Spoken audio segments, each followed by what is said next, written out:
Pero ahora lo que yo veo para todos ustedes es un México boyante, con crecimiento sostenido, con muchas oportunidades de generación de empleo y de actividades económicas. Ya se empezó a dar.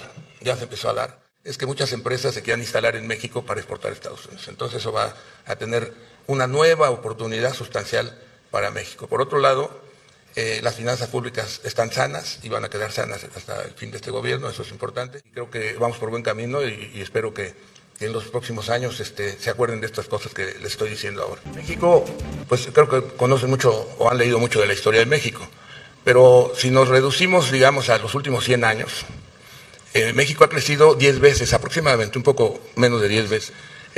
Éramos 13 por ahí de 1915, después de la revolución creo que éramos 13, antes habíamos sido 15, y ahora somos 130 millones. Pero aparte de los 130 millones, hay 40 millones de mexicanos en Estados Unidos, entonces en realidad el crecimiento no solo es 10 veces, es 10 veces más esos 40 mexicanos que afortunadamente siguen ligados a México, vienen con frecuencia, tienen a sus familias, y ya sabemos lo de las remesas, que son los mayores ingresos que hemos tenido. Desgraciadamente, en los últimos 40 años, que son muchos años, 40 años, el crecimiento económico es menor al 2% anual, con una población creciendo al 1,6%, entonces prácticamente no hay un crecimiento. Y con ese magro crecimiento, lo que ha ocurrido es que el empleo se resuelve yéndose a trabajar a Estados Unidos, desgraciadamente. Y parte de la pobreza se combate con las remesas enormes que mandan los mexicanos en el exterior. Y lo que ya es indispensable es que aquí hagamos ese crecimiento, ese desarrollo, esa producción, esa generación de empleos con la inversión que se tenga, etcétera, etcétera, y que desgraciadamente llevamos 40 años en esa posición de manera aguda. Antes, durante 50 años, de 1933 a 1982, México creció al 6.2% anual. 50 años de crecimiento de 6.2%, con inflación, sin inflación, con guerra mundial, sin guerra mundial, etcétera, etcétera. Crecimos de esa forma. Y hubo 18 años de gran expansión económica, de crecimiento, aunque obviamente el 6.2 creciendo en esa época al 3.2 o al 3.1, pues se reducía el crecimiento por per cápita, pero de todas maneras que sea el 6.2, fue la transformación del México rural, agrícola, al México industrial y urbano, que fue lo que permitió acelerar ese crecimiento. Pero hubo 18 años muy buenos, muy buenos, del 52 al 70, en que crecimos al 6.7, 6.6% anual, los 12 años últimos 6.8%, que fue un crecimiento con estabilidad económica, hubo una devaluación en 54 que de alguna forma fue el ajuste, pero de 52 a 70, crecimos muy bien. Y después, bueno, ha venido esto, que no hemos crecido mucho, porque a pesar de grandes oportunidades, es México mágico en el que tenemos problemas y luego viene la oportunidad, y luego nos equivocamos y tal. Pero ahora lo que yo veo para todos ustedes es un México boyante, con crecimiento sostenido, con muchas oportunidades de generación de empleo y de actividades económicas. Ya se empezó a dar. Y se empezó a dar porque los Estados Unidos, que durante 20 años o un poco más dependieron de China, pues traen una confrontación económica. Y entonces esa producción que importaba de allá, pues ahora la va a tener que producir acá, porque la única forma de tener costos y eficacia, el trabajador mexicano no solamente desgraciadamente recibe ingresos mucho menores que los de allá, sino que es mucho más eficiente y más productivo. Entonces lo que se viene en los próximos años está combinado con el Tratado de Comercio. El Tratado de Comercio es importante, pero la necesidad de Estados Unidos y de Canadá de poder producir internamente o con nosotros, porque la posibilidad de tener los costos que tiene con China no se dan más que con México y mejores.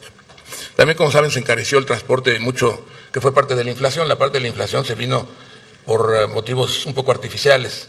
De repente los contenedores que se transportaban de China subieron de $2 o $3 mil a $12,000. Pues eso fue una política de presión inflacionaria.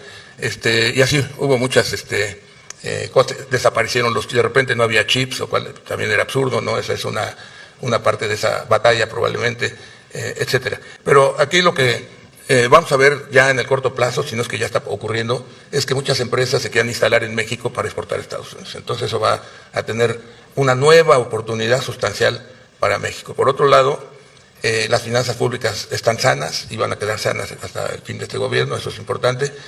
Y resulta que volvió a aparecer el petróleo. ¿Se acuerdan que el petróleo ha sido fundamental y que nos ha ayudado a equivocarnos? También nos ha ayudado a equivocarnos, tanto en los 70s, que a finales de los 70s, que el petróleo se fue de $3 a 40, imagínense, en 72, en los 70 se fue de $3 a 40 y luego se bajó a 6. Entonces ya estábamos muy contentos ahí en 38, 35, 40, que decían que íbamos a administrar la riqueza y que no iban a venir de rodillas a comprarnos petróleo ya cuando ya el petróleo venía de bajada. Y bueno, pues ahora aparte de los precios razonables, ya México está aumentando mucho la producción, que se había caído 3.200.000. Es el lugar menos apropiado para hablar de esto, pero aquí lo que quiero subrayar es el mundo que les va a tocar, creo, que les va a tocar vivir, de mucho trabajo, de mucha inversión, de mucha actividad, y el que va a ser muy importante, y eso va a permitir bueno, yo siempre he dicho que la mejor inversión es combatir la pobreza, es incorporar a la gente que está marginada a la educación, a la capacitación, a la salud y a la economía. A la economía quiere decir que forme parte de la actividad económica de manera activa y que además tenga empleo remunerado que le permita al país tener un mercado más sólido, más fuerte y más demanda. Es decir, lo que necesitan los países es que la gente tenga ingresos, que tenga poder adquisitivo para que se fortalezca la economía, ¿no? Y eso en la sociedad agrícola antes pues ya había esclavos y la explotación era que trabajaran mucho y consumieran poco. Ahora es al revés. En esta nueva civilización es que tengan capacidad de compra para que haya más demanda, más mercado, más crecimiento y se retroalimente el crecimiento. Pero en resumen, la idea es que estoy convencido de que los próximos años van a ser de mucho trabajo, de muchas oportunidades, y que para México le espera, ojalá y no nos volvamos a equivocar, como ya van como 6, 7 N veces, bueno, no como 6, 7 que yo vea, y que podamos hacerlo bien hecho, y como que en esta ocasión pareciera que no hay remedio. El tratado anterior fue en 1994, durante 25 años creció 6 veces y media el comercio con Estados Unidos. Parecería que es muy bueno, pero no fue bueno, porque con China crecimos 65 veces el comercio y Estados Unidos con China más de 11 veces.